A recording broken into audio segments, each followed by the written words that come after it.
Why do age regression? Well, firstly, we can debug things. Hypnotherapy at its core is about working through conditioning that's been programmed into the subconscious mind. We can try to put new programming into the subconscious, but it's often best to find out what the existing programming is that's already there and debug it first. And all conditioning in the subconscious mind has been put in there at some time in the past.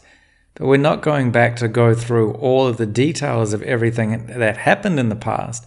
We're there to find out the process and work with the past so that we can improve the now and the future. We can use age regression as a tool. Some people will come for sessions specifically because they want to do age regression. Sometimes they'll even appear more interested in finding out the cause of the issue than they are in actually solving the issue or doing something about it. Now, in the end, age regression is about being an efficient, effective tool to help people with their issues. So I sometimes ask these people, if we could solve your issue and achieve your goals and outcomes without knowing the cause, would you be okay with this?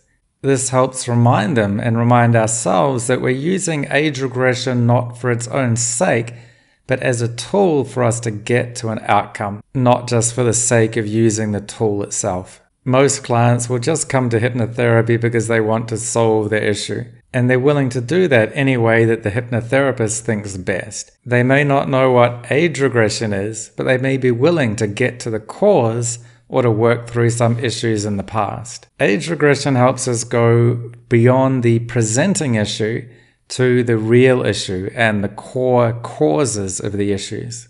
Sometimes clients will come to hypnotherapy with a very strong idea about exactly what their issue is, what the cause is, and what the hypnotherapist should do to fix it for them.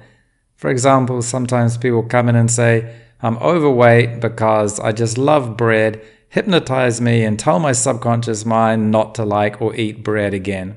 During the interview, in this example, it can become obvious that binge eating of bread isn't the core issue.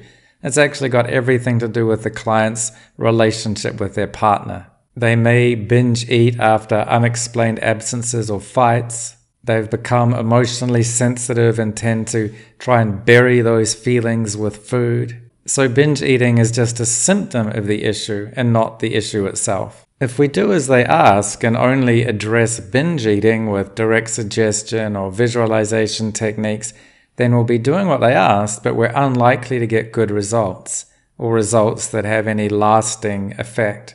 Now, often you'll explain this to the client and they'll quickly see that, yes, I do need to deal with some deeper issues. Sometimes people have this presenting issue as a first communication, and that can often even indicate that your rapport isn't strong enough that they feel confident in opening up to you about what the real issue is, even though they recognize it. Build rapport, and then you can move forward on more solid ground. A small minority of clients may be quite averse to dealing with any emotional issues, and they'll become insistent that you just deal with what they asked you to do, their binge eating issues and bread, and please don't mention anything of an emotional nature to them again. In this case, you've got a few options. One is you can continue the pre-talk until they come around and realize that it will be more effective to deal with some of the deeper issues as well as the symptomatic condition that they've brought for treatment. Secondly, you could not continue with this client. We're going to come to this soon when we look at the client interview section, the client assessment, because we need to be in strong rapport with a client, and we need a client that's receptive and open to the tools that we've got.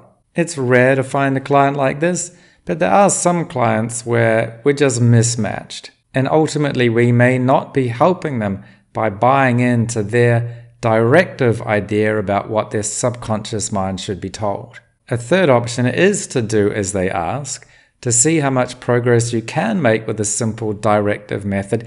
During this process, you may build rapport and they'll see themselves, yes, I got 20, 30, 40% of it done, but I've digested what you've told me over the last couple of sessions.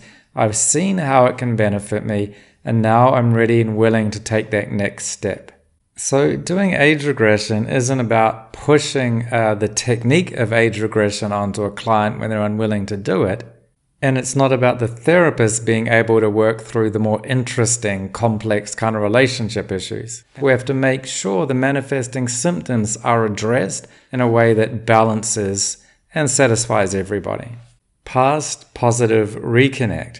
This is another reason why we can do age regression. It doesn't have to be going back into the past to deal with the trauma.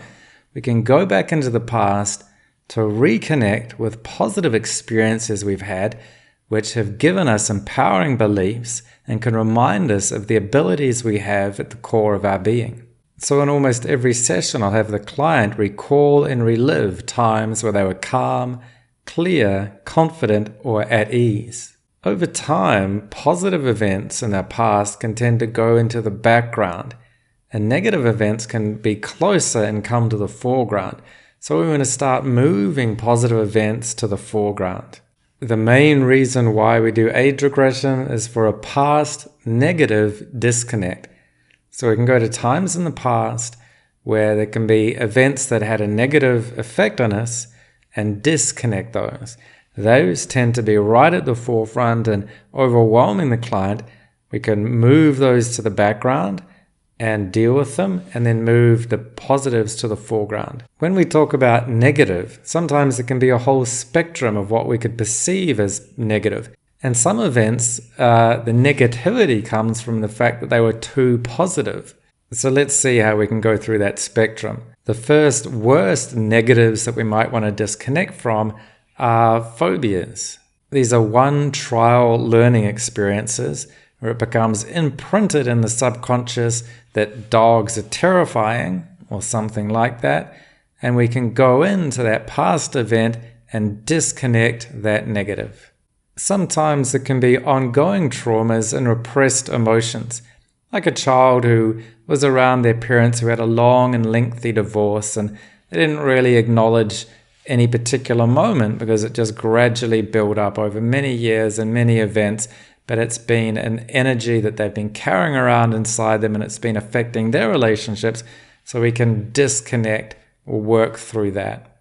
Sometimes the past negative can be fairly mild, and it can be even catastrophized, where somebody might have an experience where one or two times they approach a member of the opposite sex and they're rejected, and then they can take on a limiting belief like, I'm always rejected. This may not have been even true. They may have just perceived themselves to be rejected when in fact they weren't really. Another negative we can disconnect from is something that never actually happened.